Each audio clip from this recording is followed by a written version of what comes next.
आपने लगा दिया।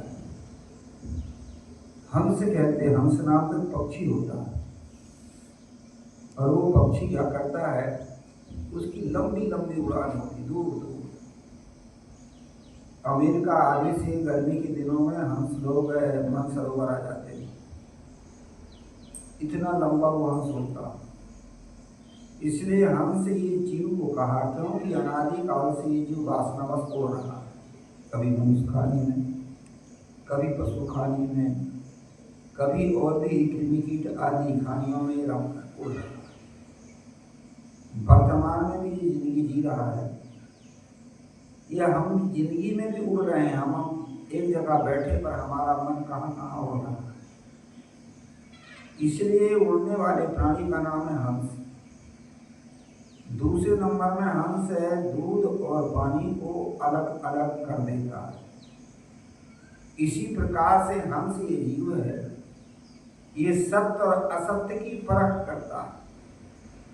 कोई भी प्राणी के सामने यदि कोई उसकी प्रतिकूल चीज आए तो उससे दुख का आए तो उससे हट जाता है, और जब सुख की चीज उसको मिले उसकी तरफ झुकता है। चींटी है तो चींटी के सामने भी आप उंगली कर दो तो जान लेती है कि यहाँ मुझे दुख मिलेगा। और एक चीनी की कण यदि रख दिया जाए तो वो चींटी उधर दौड़ जाती, जानती इससे सुख मिलेगा। इसलिए सुख और दुख की परख करने वाला है हंस चेतन है। चारों प्राणी के प्राणी सुख को परख करते हैं। तीसरा हंस है ये मनुष्य। मनुष्य ये हंस कैसे, ये सत्य और असत्य की परख करता है। सत्य क्या है, असत्य क्या है, कब जब इसके पास विवेक हो जाए तब। इसलिए इसके पास कौन कौन से बल हैं, सबल। सबसे पहला बल है आत्मा का बल, ज्ञान और विवेक, ये आत्मा का बल। दूसरे नंबर में फिर मन का बल, साहस और श्रद्धा। आदमी के पास में साहस हो तो वो कठिन से कठिन परिस्थिति को प्राप्त कर लेता है, और यदि उसके पास श्रद्धा हो तो टूटे हुए को भी जोड़ करके प्रेम से जिंदगी जीता है। फिर उसके बाद में है धन का बल, समर्थता और दान। मनुष्य के पास धन होता है, वो समर्थ होता है और दान को भी करता है। फिर तन का बल, तन का बल है शक्ति और पुरुषार्थ। मनुष्य की शक्ति, मनुष्य के शरीर में शक्ति है और पुरुषार्थ भी कर सकता है। फिर परिवार का बल, परिवार का बल है प्रेम और विश्वास। परिवार के साथ यदि प्रेम हो, विश्वास हो तो वो सुखी जिंदगी जी सकता है। फिर समाज का बल, प्रेम और संगठन। यदि समाज में प्रेम हो और संगठन हो तो वो सुखी हो सकता है। इसलिए मनुष्य के पास इतने बल हैं, तन का बल, मन का बल, धन का बल, आत्मा का बल, परिवार का बल और समाज का बल। पर सारे बल प्राप्त करने के बाद में भी दुखी है, परेशान है, हैरान है। इसको साथ देने के लिए सदगुरु कबीर कहते हैं तेरे पास इतना बल है, परंतु आज हम दुखी क्यों हैं। हमने अपनी चाल चलन आदत को हल्की कर ली है।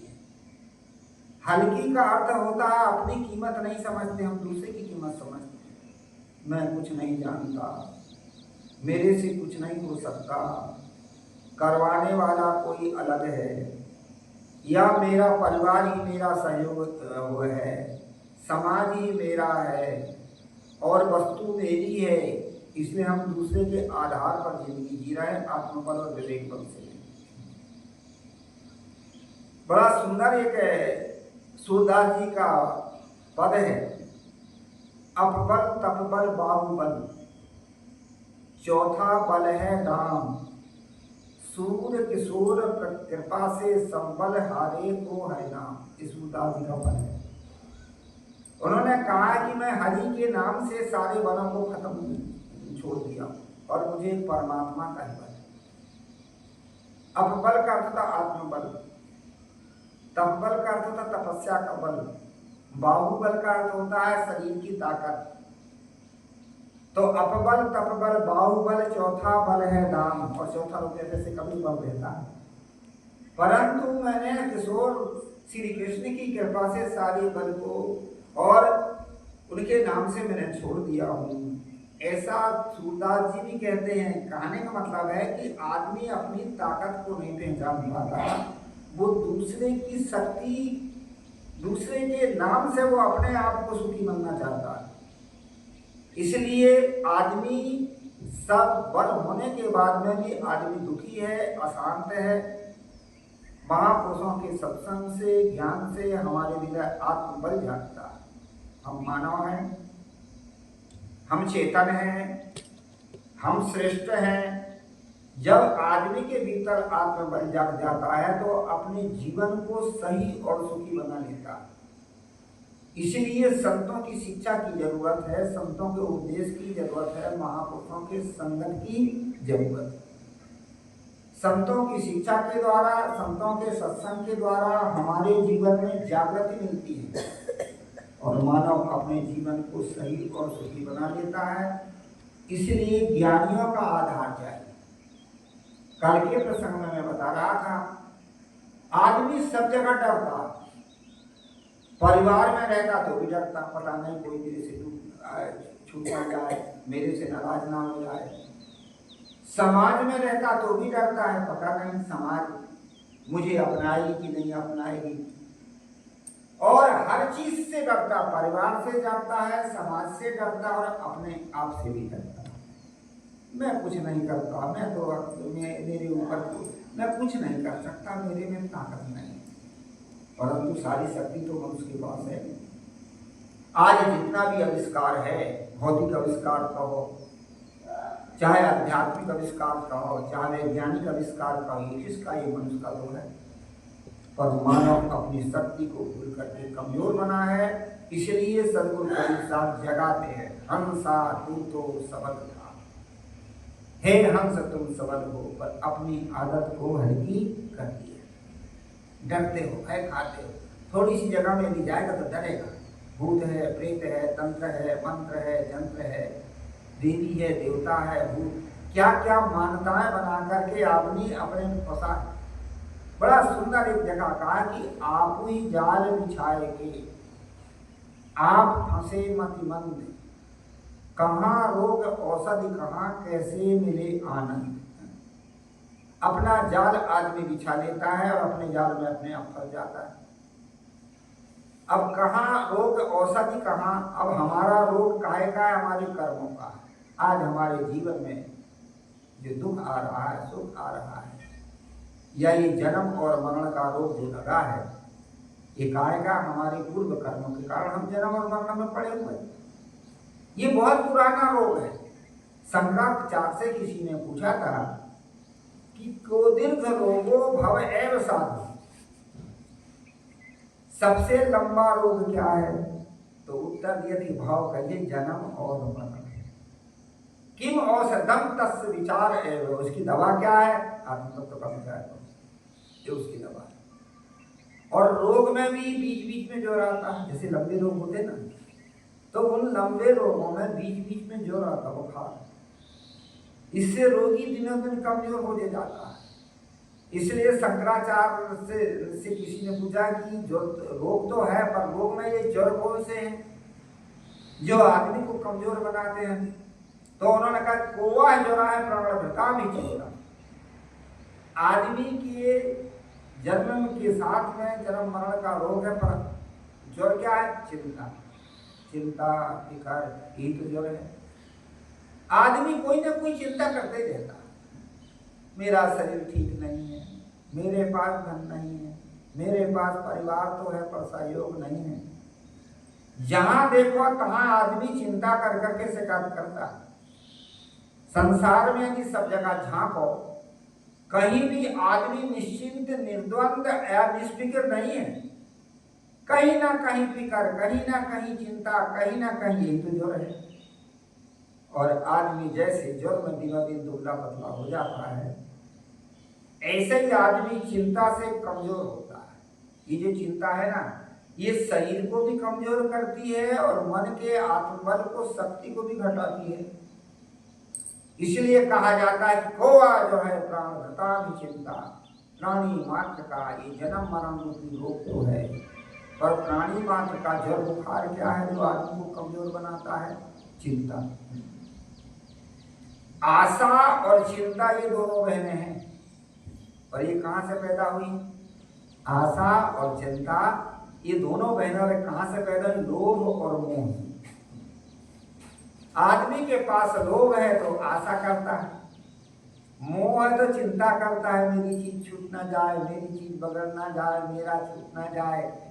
ये दोनों के द्वारा ये आशा और तृष्णा से ही चिंता फिक्र पैदा होती है। जो आदमी निश्चिंत जिंदगी जीता है, जो आदमी निर्द्वंद जिंदगी जीता, वो संसार में सुखी होता है। इसीलिए कहा जाता है कि जन्म मरण रूपी रोग है, और इसमें अनेक प्रकार की चिंता फिक्र रूपी ही जड़ है, और इसी से आदमी कमजोर होते जाता है। इसलिए कहा है कि संतों के सत्संग के द्वारा आत्मबल प्राप्त होता, विवेक बल प्राप्त होता, और विवेक के द्वारा आदमी अपने जीवन को सही और सुखी बना लेता है। भूत प्रेत तंत्र मंत्र मान के भी आदमी भटकता है। सारी कल्पना मनुष्य ने किया, हमने पैदा किया, और हम उसमें भटकते हैं, डरते हैं। कितना समझदार आदमी भी हो, पढ़ा लिखा आदमी भी हो, ताकत वाला आदमी हो तो वह खाता। मुझे एक कहानी याद आ गई, कभी कभी हमारे संत महात्मा कहानी सुनाते हैं कि एक बार एक कोई शहर था, और उस शहर में पुलिस गश्त देती थी। 12 बजे पुलिस गश्त देने की जब निकली तो एक जवान लड़का एक चौराहे पर खड़ा था। पुलिस ने देखा कि ये लड़का जवान है, चौराहे पर क्यों खड़ा है, हो सकता कोई बदमाश तो नहीं।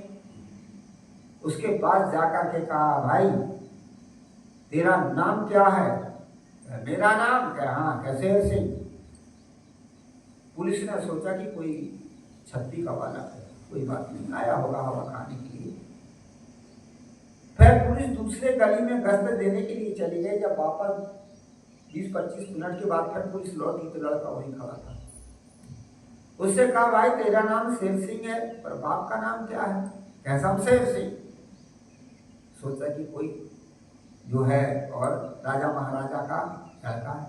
नेपाल में जो राजा महाराजा होते थे, ये क्या कहते हैं कि अरे प्रधानमंत्री, उनके शमशेर उनको लिखा जाता था।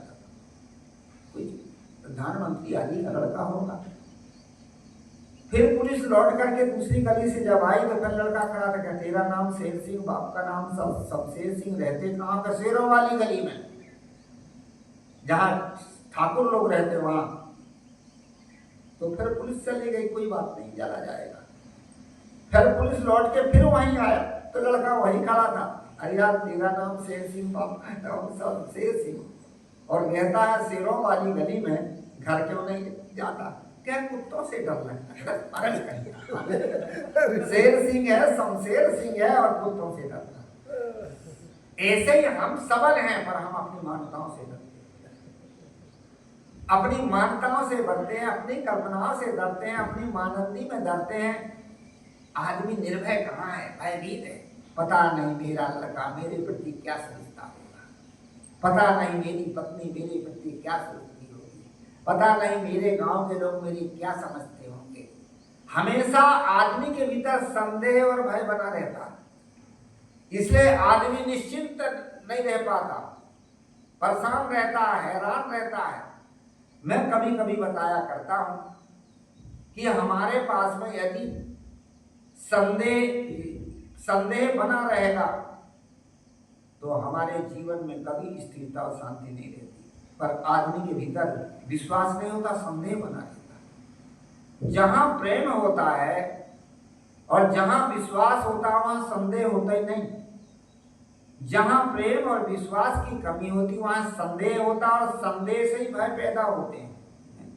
पता नहीं ये क्या कर देगा, पता नहीं ये क्या कर देगा, अरे कौन क्या करेगा। अपने कर्मों के अनुसार ही हमारे जीवन में सुख दुख मिलता है। अपने स्वभाव संस्कार से हमारे जीवन में जो है सुख और अशांति प्राप्त होती है। इसलिए कहा जाता है कि आदमी अपने कर्मों को ठीक कर ले, अपने भाव को ठीक कर ले, अपने विचारों को ठीक कर ले, और तो आदमी का जीवन सही और सुखी हो जाता है। समय पूरा हो गया, वाणी को विराम दूं। फिर 12 बजे दिन से फिर सत्संग का कार्यक्रम शुरू होगा। आप लोग नगरवासी अधिक से अधिक संख्या में आकर के ये सत्संग का लाभ लें। सत्संग आज और कल 2 दिन और रहेगा। गुरु पूर्णिमा का दिन है कल। बोलिए श्री सतगुरुदेव की।